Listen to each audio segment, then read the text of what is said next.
everyone, and welcome to the Jeff Bullis Show. It's a show where we interview and talk to founders of digital-based companies that want to grow or want to manage their businesses better and get some freedom in their life by having control of what they do. Today with me, Zack and Nicolle Long. They're the founders of Focus Funnels. They're a go-to growth firm for female founders focusing on e-commerce businesses. Zack and Nicolle Long started an e-commerce business in 2013, which is around 8 to 9 years ago. And once they figured out online ads, the business boomed and they scaled to 7 figures in a year.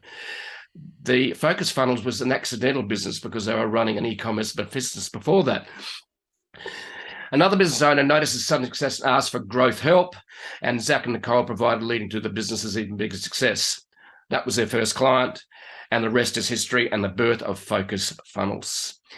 They built this growth firm from their home with an all-remote staff, all while having and raising 2 young children, and you might hear a noise in the background, but that's okay, and keeping their marriage alive and well because they're sitting very close to each other, so they actually like each other. That's great to see. So welcome to the show, guys. It's fantastic to have you here.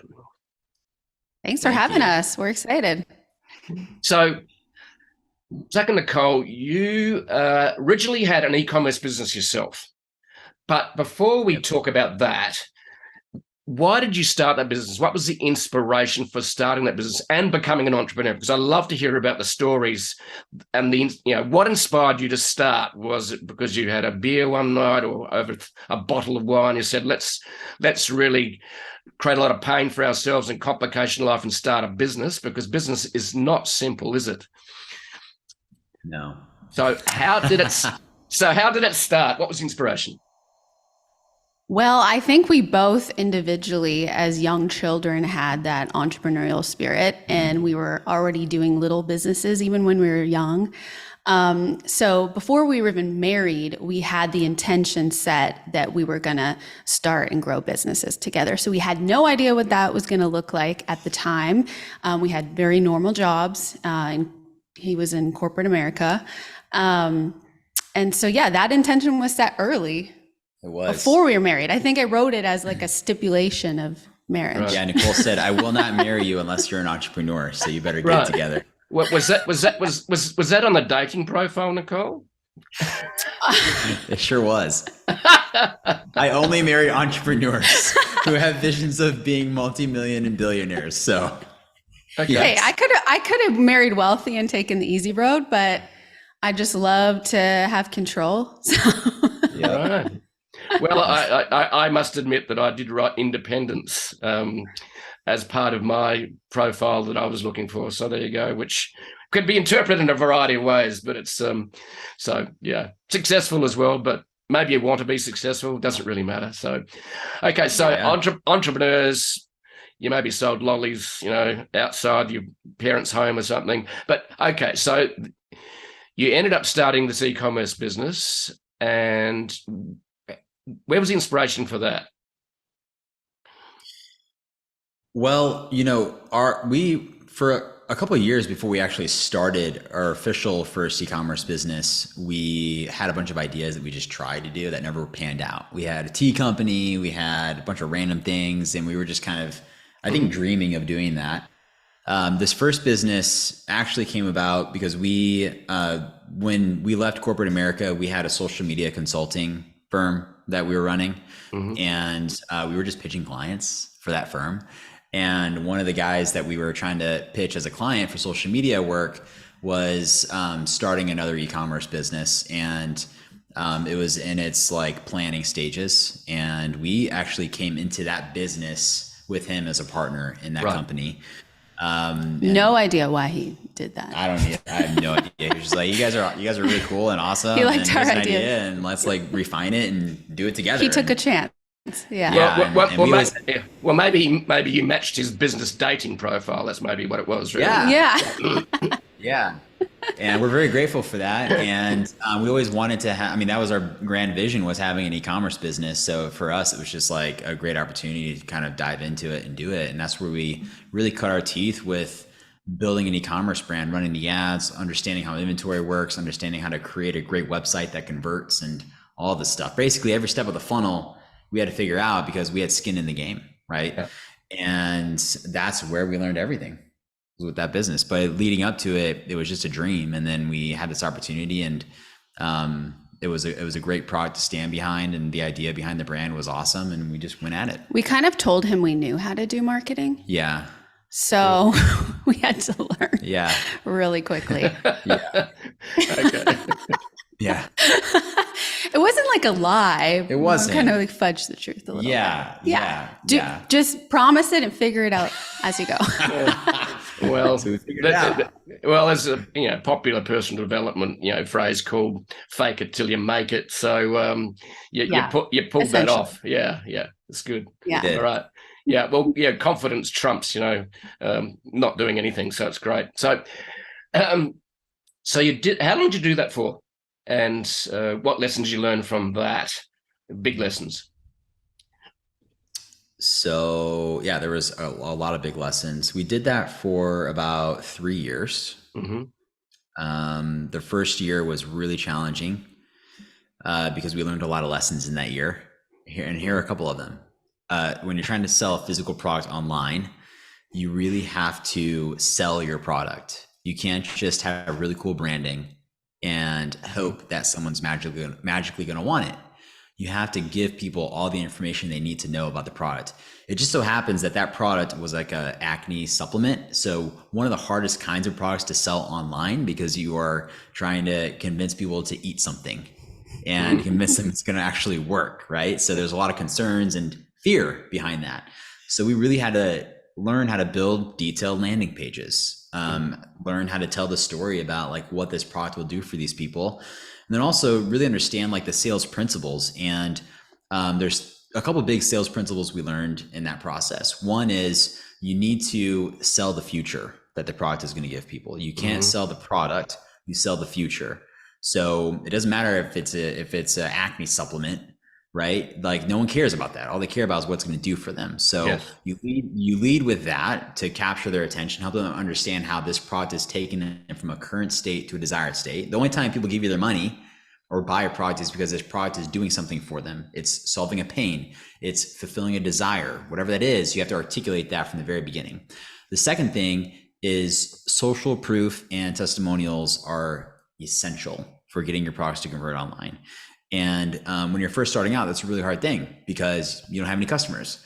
So you really need to get your product in front of people, whether it's for free or even at a low cost, to get people to experience it so that they can give you reviews and give you testimonials, because that's such a huge conversion factor for your product. And one of the biggest mistakes early stage businesses make is they don't do that. They don't get their products in the hands of a lot of people because they just want people to buy it. But the reality is people have to actually use it and see a result from it and give you an authentic testimonial so that more people can buy. So the first people that buy a product are early adopters. Those people don't need social proof. They don't need testimonials. They're going to try anything, right? The people that need all of these other things, and that's only like a very small percentage of the population. You can't really just market to early adopters. The way you market online is you market to the masses. So the masses, they're not early adopters. They need social proof. They need reviews. They need this like connection with the brand to trust you enough to give you their money. So that's a really strong foundational thing that you really need from the start. I have one more. You want to add anything to that? No, that about sums it up. All right, sweet. One more. So on the growth journey, one of the biggest lessons that we learned was you need to go deep on your best-selling products to be able to scale and build your brand.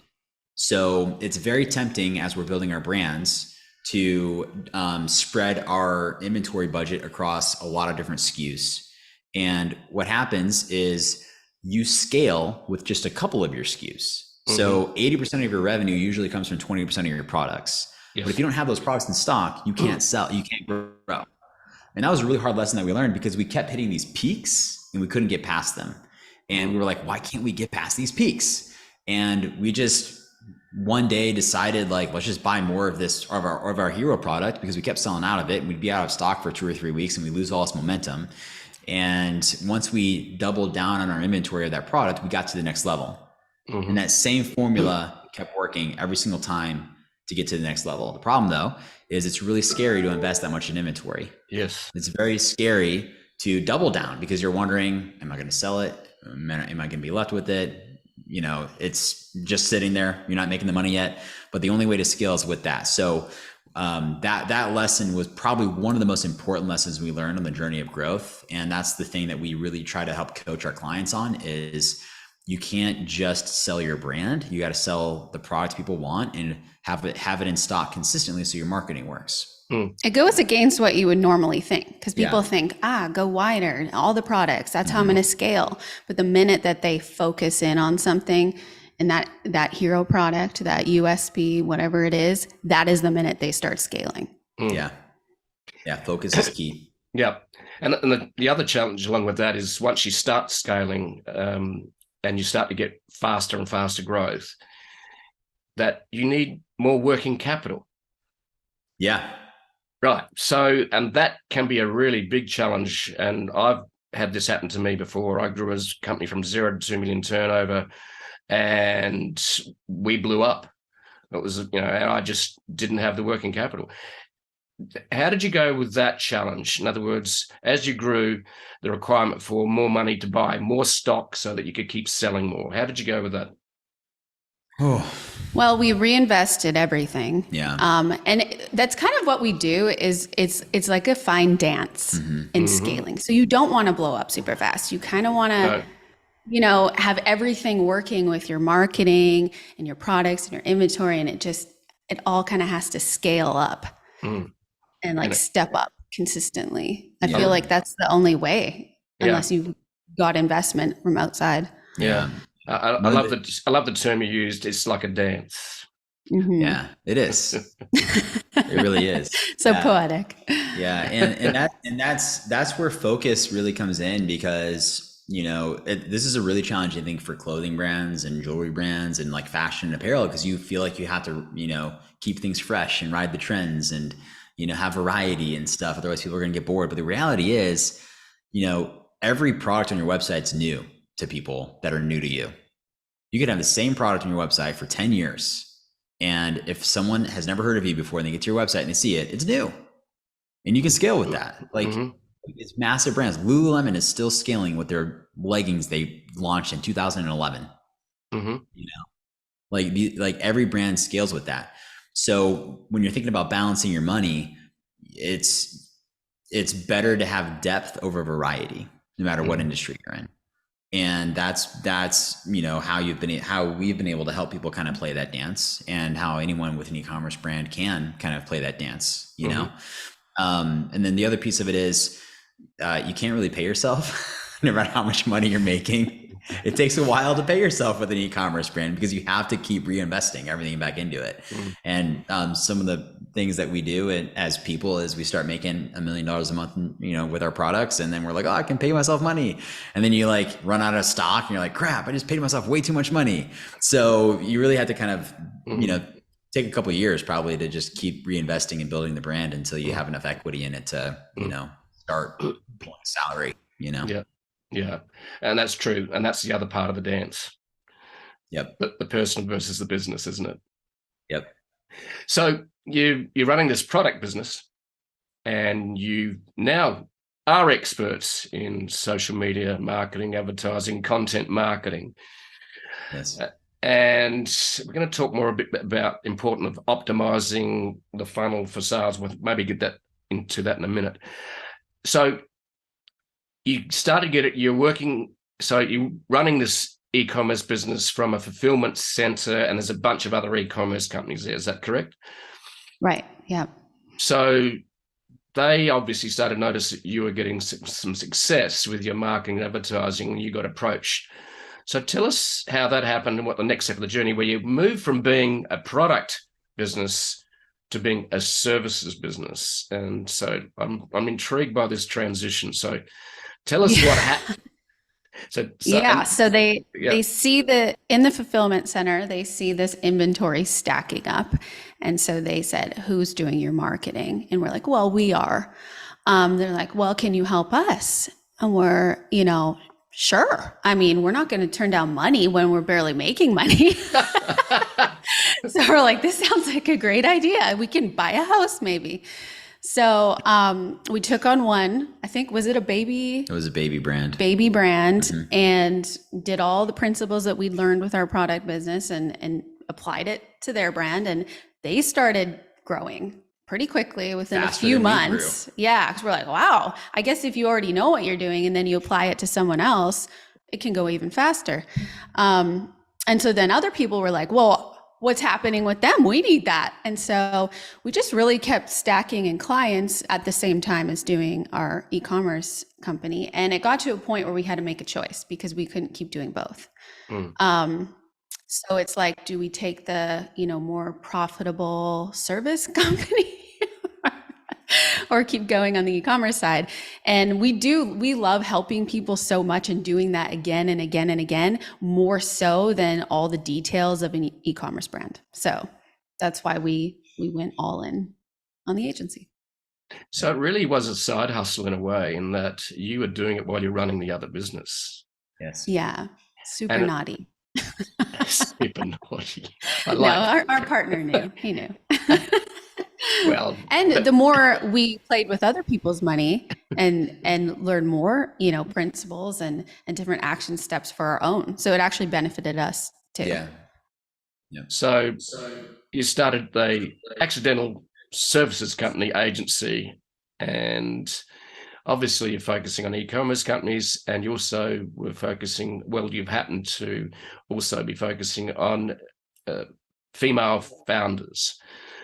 So you exited. Did you sell a little portion of the business, or you just sort of left because what happened there? Yeah, so we sold our portion to our partner, and he had a bunch of ideas that were kind of opposite of ours for that business. So it worked out great. He could go and run with those, and we ran with our side. And actually, the female founder thing was an accident as well. Yeah. So that was not our intention. We didn't have this big grand idea to do that. Somehow we just found that female founders or, female partnerships just have this intuition and ability to drop their ego and roll with the punches and not get caught up in little analytical details. And that is the reason that they've been able to scale quickly. Right. That's very interesting. I was having a chat this week with another guest, and he came up with a phrase I've never heard before, and it's on the topic of ego. He says, "Ego is not your amigo." And I went, wow, that's very, very cool. That's profound. I love that. I love that. Ego is not your amigo. I love it. I love people that can spew out lyrics, Yeah. Well, maybe he's a songwriter and just doesn't know it yet. Yeah. Exactly. But I've already stolen it, but I will attribute it to someone else all the time, of course. But it is very cool. And I totally agree. Ego can get in the way of making wise decisions, because if you think you're always right, well, the rest of the team's not going to be wanting to work with you, because what are they there for then? If you're One of the biggest things with actually scaling successfully and profitably is being able to trust the people that are helping you. And so we need people to completely trust our process, trust when we say, take all your money, double down on this product, and they need to follow us on that journey and be open to that. And so that's part of dropping that ego as well. So, it's very interesting, that area, because I was speaking to someone else recently, and they said that they wondered why all their staff were leaving in less than 12 months. And a HR expert came in, looked over their shoulder, who was a friend in a group, and looked over their shoulder and saw what they're doing. He said, "You're telling them what to do all the time." So they just leave him. I said, so his ego was getting in the way, and control freak was getting in the way of him scaling by delegating. And that's one of the big challenges, isn't it, of any entrepreneur, is knowing when to step away and delegate. So the next step, you now have a services business, which has its own challenges. And also you are focusing on e-commerce companies. So In terms of what you do, as we had a chat before we hit the record button, was that you sit down with your clients and help them optimize almost everything, including the content around their product, their advertising. So what's that process look like for you when you go and talk to a client, and what are the steps for you to take an e-commerce company from zero to hero? Yeah. So, our process actually starts before they become a client. Mm-hmm. So, we're at a stage in our business now where we're more picky with who we take on Mm-hmm. as a brand. And, you know, we're very confident before they even start with us that we know what their hero product is, and we understand that it's actually, what they're selling is actually making an impact in lives and helping people. Mm-hmm. So going into the relationship, we have a pretty clear understanding of focus and, what we need to be doing for the brand. We found that to crack the code on marketing or growth for anyone, you have to kind of get dialed in on four things: product, positioning, placement, and audience. All right. So those four things, when you're focused on all of that, when you find your focus on all of those, you're able to have profitable marketing. So going into a relationship, we usually know what the product is. So the next is, how do we position that product in a way that helps people desire it? So then we start locking in on different hooks and different catchphrases. So our process from the very beginning is discovering why people are buying the product. So we have an entire onboarding process with all of our brands where they basically log into a portal, and we've created a series of worksheets that they go through where we extract information from them on their why behind their brand, the why behind their product, and also the value props that they understand about their products, right? The reasons people are buying. So we extract all this information from these people, and then we turn that into content that we typically see converting online, specifically on like Facebook and Instagram. And that's where we start with all of our campaigns. So that's the positioning portion of it. The audience is something that we just kind of get dialed in on over time.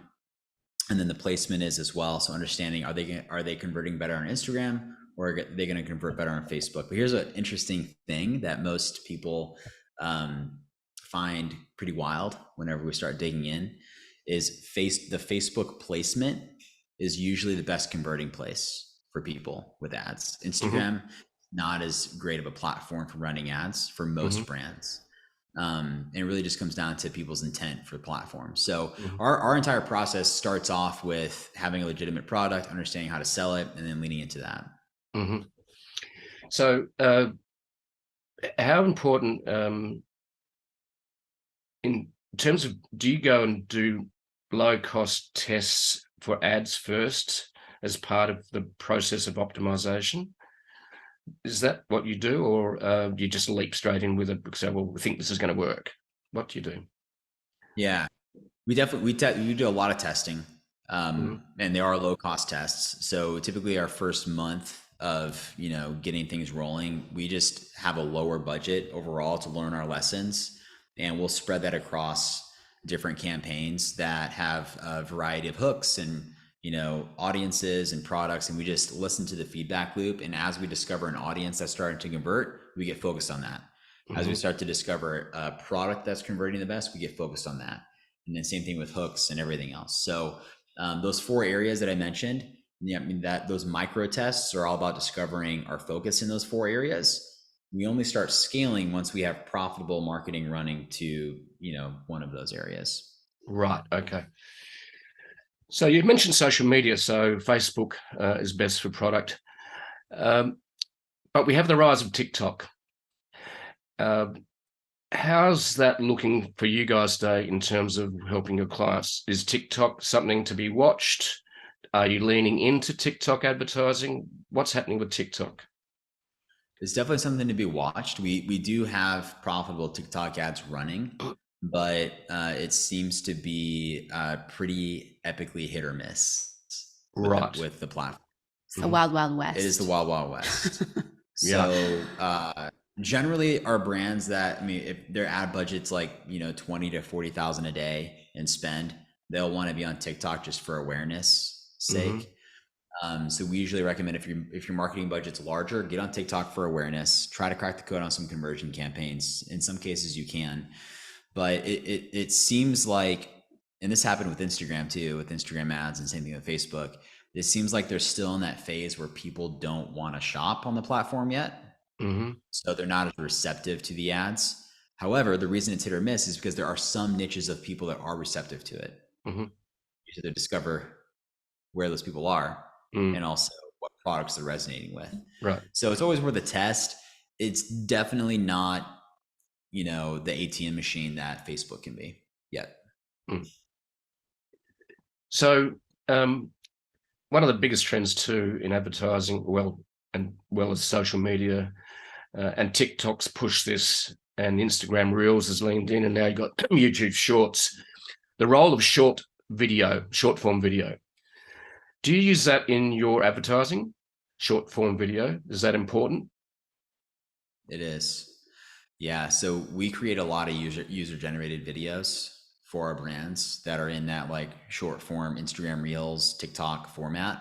Mm-hmm. And those are anywhere between, 30 seconds to 60 seconds long. And they're very critical for getting things to convert. Right. We actually have developed an in-house media team because they're so important. So, right. So yeah, they're definitely, but at the end of the day, they're not like the ultimate solution. Mm-hmm. It's just a part of the puzzle. So we still find that static images convert really well for a lot of brands, So it's a piece to layer in, but it's not like the golden nugget game-changing piece that everyone needs. It's something to do because the way you get your marketing to really scale is you have a lot of varieties of creative. And the more variety you can have, the easier it is to scale. So that's just one of the varieties that you need, but it's just a piece of the puzzle.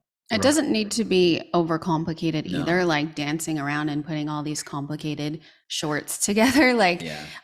We found that literally just getting in front of the camera, talking about the product, its value, why you need to buy it, why you love it.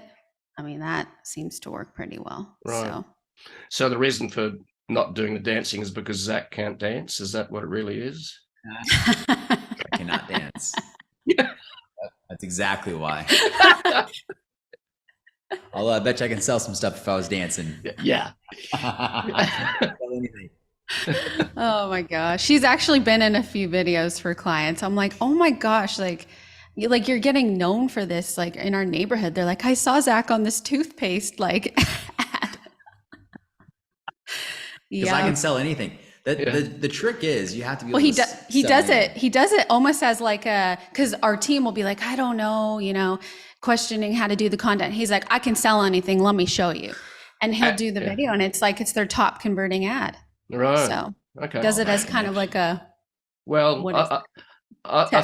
I think the other thing that's really I think I can certainly see by looking at you both that I can see why the toothpaste ad's working, because you both got wonderful white teeth.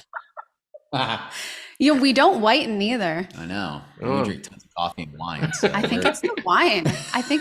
Yeah. It's gotta be. Well, the wine does rinse the coffee off. I've discovered that. So you have a coffee. Sure. There we go. Yeah, you have a coffee and you just have a little wine after it. That's my excuse. It doesn't go down well with my partner because I drink more wine than coffee, but it's okay. Listen, as long as you throw in some water every now and then, you're fine. Yeah, you're good. No. Yeah, so I was this close to getting wine for this podcast. Well, it must be getting close to wine o'clock for you guys. It's not that quiet here. Yeah. Started 30 minutes ago. Well, I think we should go. I think the next strategy maybe for the podcast is do drunken interviews. That would be really a lot of fun, I think. I would love that. Really raw and honest. Okay. Let's make that our next one. Okay. Version two coming up. Yes. Zack, Nicolle, and Jeff get drunk at other sides of the world to each other. I love it. The real. That's right. Okay. All right. So how important, so content marketing is a big word now, and we've mentioned that as content on social media. I remember when I started with Twitter, when it was Twitter's the Wild West back in 2008, 2009. And I sort of liked the Wild West of social media. before the corporates, essentially industrialized it, threw algorithms at it. So now you don't see the people that actually follow you. You've got to pay to reach them. The wild west of social media is, I loved it. In fact, you could connect with tribes. But let's go back to content, because I do digress. So content in terms of how important is it for an e-commerce, and what sort of content do you use for different parts of the funnel? Yeah. So we blend a lot of different varieties of content together. So let me just kind of give you some categories of brands and what types of content seems to convert really well for them. So for what we would call think about it products, which are like supplements and skincare and health and wellness brands, videos, like user generated style videos that talk about how the products solve the problem, are really important, top of the funnel. Also in like middle of the funnel and bottom of the funnel, so for the retargeting to help nurture the people, get them to buy. So those are really great. Images that compare your product to competitors in like checkbox format, almost like infographic style, convert really well. And then what we call review images, where you've got a picture of the product and then like a little review bubble showing a review. Those tend to convert really well at every stage of the funnel for, think about it brands. We don't get too like formulated for which ones convert better where, because it seems to be different for every single brand. So we just kind of discover that along the way, and we'll just recognize, okay, cool, these are great for acquiring new customers. These are great for nurturing customers. Let's just do these with you because it's working for you. We'll find that you could have the like really cool looking brands with the same product and same consumer, and for whatever reason, content's going to resonate differently for each of them. So we really do start off with what we feel like are best practices, and then we just use those lessons we learn pretty much every day with the brands to be able to kind of craft their unique strategy for their content.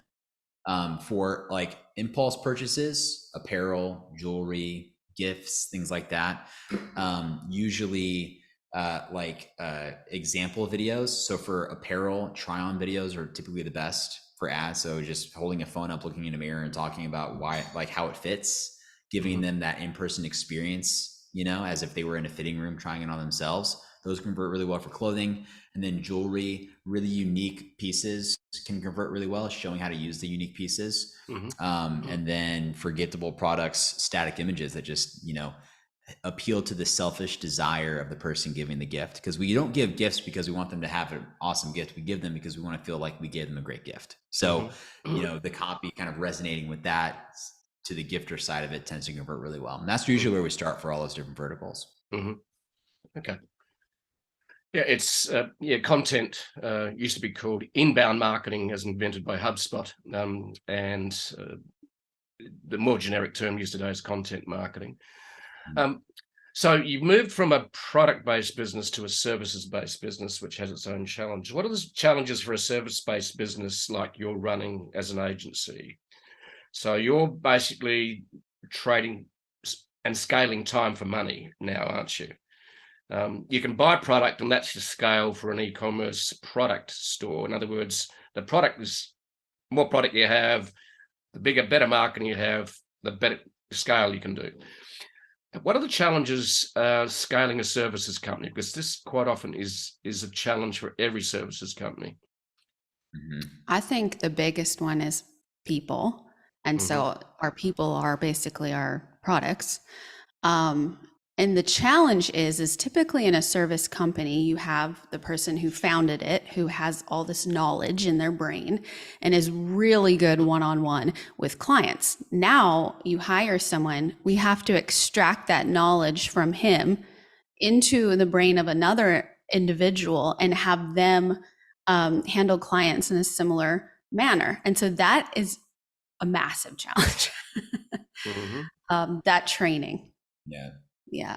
Training the team has been a learning experience for us. And trusting them. Trust is huge. So what you are doing by getting it out of your brain and writing it down is about creating processes and systems, isn't it? It is. Yep. And it's I'm not like a process and system person. Welcome to the I am club. a creative person. So yeah, we've had to work together a lot on that because Nicolle is a process and systems person. So we are a really, really good team when it comes to That's great.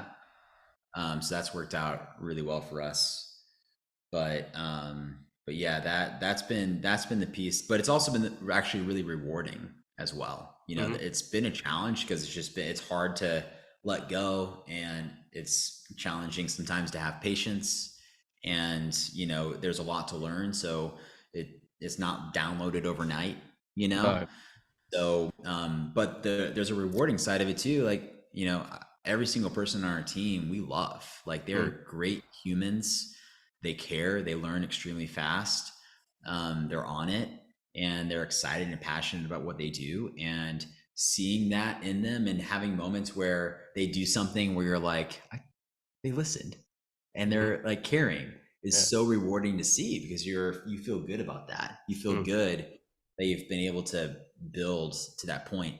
And what we found is, in business, you kind of go through seasons, and you go through seasons of like intense training, and it's a lot of time, and it's very stressful and challenging. But then you come out of that season when people start to become trained, and you enter into a new season. But there's this constant cycle which we've gotten used to at this point. But it's been great. Well, and it has its own scaling, quirks. Yeah. And that's a whole other dance. Is you don't want to like overwhelm your team too much. And it's great that you're getting new clients, but then at what point do you hire new people? So we've kind of gotten into a groove with that, and we like to be 1 or 2 people ahead and have them in training and learning from the team before kind of anticipating more clients coming on.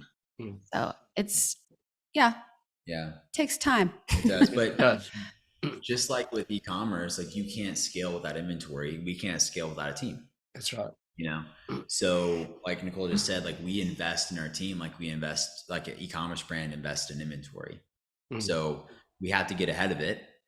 And it's a weight you carry, because you have to overhire for a little bit so that you're prepared for when you continue to grow. And you want to keep your current team from getting overwhelmed, because when that happens, you start having churn, you start having not great things happen as a service business. So keeping the balance there while also training the others, it's another dancing game. It's kind of the same dancing game you take with an e-commerce brand. I think with a service company too, you have to have a thick skin. Oh yes. Because when you grow and scale and put all your heart into a client, and then they leave for another marketing agency or whatever, grass is greener, it can really personally affect you. And so it takes time to develop that thick skin and be like, whatever. I used to get physically sick when clients I really liked leave. Like, I remember a couple where I got the flu when they left. It was like a hard thing, because you become friends, you work really closely. Yeah. So this raises another question in terms of how you run the business now, services as well versus product, and also you work in a knowledge industry. So, and a certain event happened a couple of years ago that's forced us to actually move into the space faster. So you guys work remotely, I believe, right? So most of your team are distributed. You don't see them day to day. So that brings down to then, how do you maintain build a team culture? On top of that, what are some of the platforms and tools that you use to train? In other words, get the stuff out of your head, because it's not like you can stand around the water cooler and run, or pull them into the boardroom and run a training session, as in face to face. So what are some of the, how did you get stuff out of your brain and get it onto platforms like videos? What do you do on that level? Yeah, it's pretty intense. So really what we found is, and we've tried a bunch of different we've tried a bunch of different things to train the team on a group level.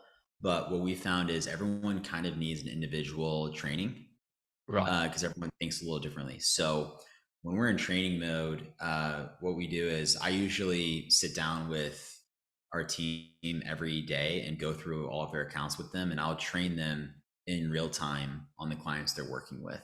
and we'll do that over Zoom, and we record that call, and then they can go back and reference it to take that action. So we give action and we explain why we're taking that action, and then the Zoom call that we just had is their exercise for the rest of the day to go back and take action based on what we talked about, and let that soak in and learn. And what happens is over time, they start to naturally think like I think, and it's almost like absorbed. But it takes a lot of one-on-one interactions, and there are probably a lot of people who would hear that and would say, you're stupid for doing that. Because you can train people in a group setting or give them an automation to learn that way. Which we've tried. We've tried that. It just doesn't replace that one-on-one. And if you can do that and put that time investment in on the front end, it is going to pay dividends, because though that person is not only just following processes or, trying to learn that way, they actually develop like the thinking brain of a marketer, of, someone that's going to help scale a company. Yeah. And we're in a space where every brand is different. So they have to have that marketer brain to be effective. You have to understand the principles, not just the strategies. So the strategies are actually simple. The principles are what's hard.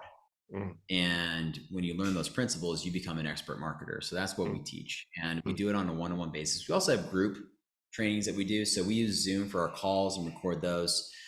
We use Slack for team communication.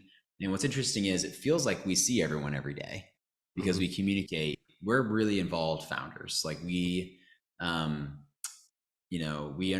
that egos are not your amigo. So we've took that from you. He's been listening. Yeah. So we've put our founder ego down of trying to be the untouchable founder, and we are in the trenches with the team, and we found that that's where we're effective, and that's where the team is effective, and they've responded very well to that. So as we continue to grow, we understand that that's not scalable, and we may not be able to continue to do that, and that's fine. But at least we'll have a core team of people that can help carry the torch on that. So right now we've got 21 people on our team. And we're continuing to grow, and we don't plan on stopping. But as we get to that next stage, we'll continue to develop those systems where now the team is teaching those things. Well, they've already started to step into those roles. So we have support people. We have people that are like the senior growth experts that are starting to help support the new people and take on that load. And so as we continue to scale, I see them kind of scaling up to more of his level and being able to take on that responsibility. Right. So in terms of looking after the team, you've obviously put systems and processes in place to help control and manage the business. So what does your typical day and week look like in terms of Zoom calls, team meetings? Because that routine, those habits, that the beat of the street of the business. What does your typical week or a day look like? Either or both. Yeah, I can go first. Sure. So I have recurring calls with our team members, and on those calls, we discuss strategy. So pretty much my mornings are blocked off individually with the team to have that training time and the execution time. So that's pretty much the first half of my day. The last half is typically engaging in Slack and helping to support where it's needed, but also thinking big picture on how we're connecting and how we're actually growing and systemizing on the marketing side of things. So but it's pretty heavy on calls, and it's not always going to be that way, but it's just been effective for us. So we're the day for me is pretty stacked with calls with the team. Yeah, I jump on some of the team calls, but I leave a bit more space in my day because I have a lot more epiphanies. We've got to change this, restructure this, go into this platform, and in order to do that, I need more space than he has. So I think that's one thing that's awesome about having, couple co-founders or just more than one person with a different, style of thinking and responsibility. So he would never be able to have those epiphanies as much because he's so busy. It's stacked up. Yeah. My day's a lot better. Well, I do love that. So, and we use the term dance a bit. You have a dance between quietness and busyness. And quite often the inspiration happens in those quiet moments, doesn't it? It does. Yeah. It's always when you least kind of, when you're not pushing as hard. Yeah. Nicolle has a special talent of, it's weird, but she can see the future. I really believe it. It's wild. Like I feel like some people just have this intuition that others don't have, and they're born with a wisdom and an intuition, and Nicolle has that.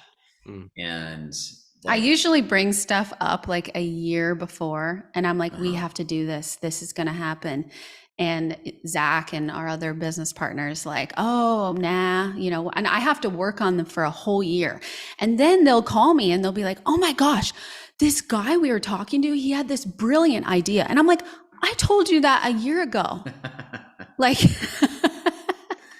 they needed outside confirmation. We're learning to listen faster now, though. Yes. Okay, good. That's helped too. Good. Yeah. So really, maybe the next business is a futurist for you, Nicolle. Yeah, it's not but maybe not. But maybe not palm reading or anything like that. But okay. Yeah, no, we'll leave that to the experts. I'm mindful of your time. You've got two kids that need to be fed or whatever, or played with, read to. So just for our viewers and listeners, what are some of the biggest lessons that you'd like to share that you've learned along the way as entrepreneurs, and especially for a services business and e-commerce as well? It doesn't really matter. So what are some of the big lessons that you've learned, or tips that you'd like to share, just 2 or 3, that you think are really, really important for entrepreneurs and those who are starting out? You want me to go first? Yeah. I think my biggest advice would be to know what the feedback loop is and listen to it. And if you don't know what that is, it's basically taking action, seeing what the results of that action are, and then improving or reiterating on that, and doing that over and over. And over time, you improve. Hopefully, it can work the other way too. And so what we find with a lot of entrepreneurs is that they take action, and then instead of improving on what they've learned, they go in a new direction. And they do different actions, and they spread themselves like horizontal in all the actions they're taking. And we're like, but when you really question them and you're like, what's working in your business? What's your hero product? Like they know these answers. And it's just go all in on that. Like keep reiterating on that and keep improving. So I think the feedback loop is like the most important thing. And you do that over and over time, and you scale and grow and become successful. So yeah, that's mine. I love that. Love that. Okay. Mine would be to don't go into business expecting to not work. I think that what we see and sometimes feel is, it's a lot of hard work to grow any business, whether an e-commerce brand or a service-based brand. And you really have to be willing to put in that work and make the sacrifices to be able to do that. Like we've sacrificed a lot of friendships and a lot of time with family and a lot of things that to help us focus and put as much energy and time into our business as we can. And we don't regret any of it. And it's been amazing and fun. It's been really hard too, but I think that a lot of entrepreneurs and founders are trying to make a passive income, and they're trying to, not work with their business. And the reality is, it's never ending work. So, being willing to put in the hours and the time to do that is one of the biggest things that you can do in the early stages of business, especially. Because Nicolle always does this analogy that I find is true for everybody. Remember those like merry-go-rounds at school that where they have the metal ones that all the kids would pile on, and then like you push them, when you get a bunch of kids on there and you start pushing it, it's really hard to get going. Like you have to put a lot of effort into it. Sometimes you need like 3 kids pushing it. But once it's going, you can kind of stick your foot out and you can keep it going. Mm. So momentum is very hard to build. Mm. It's easier to maintain. Mm. So when you're in that momentum building stage, it's a season of life that's going to be kind of hard. You're going to have to give up some vacations. You're going to have to golf less. You're going to have to do less things for yourself to be able to build it. But be willing to do that and you will see success. The founders that we see don't complain about working and put in the time and do it. Those are the ones that actually build the 7 and 8 and 9 figure businesses. Yeah, I love that analogy about the creating momentum. Another story I've heard regarding that is, if you've got a fully laden, passenger airplane, you've got to take off with full throttle to get into the air. Yeah. To fly. Yes. And only when you reach cruising altitude can you back off that full throttle, and that's momentum again. So look, it's great, guys. Thank you for sharing your insights and wisdom. It's been an absolute joy to see both of your smiling faces on the other side of the world. And I can see that you enjoy and love what you do. And hats off to both of you for what you've achieved and what you've shared with our audience. Thank you very much for your time. It's been an absolute pleasure. Thank you. Thanks for having us on.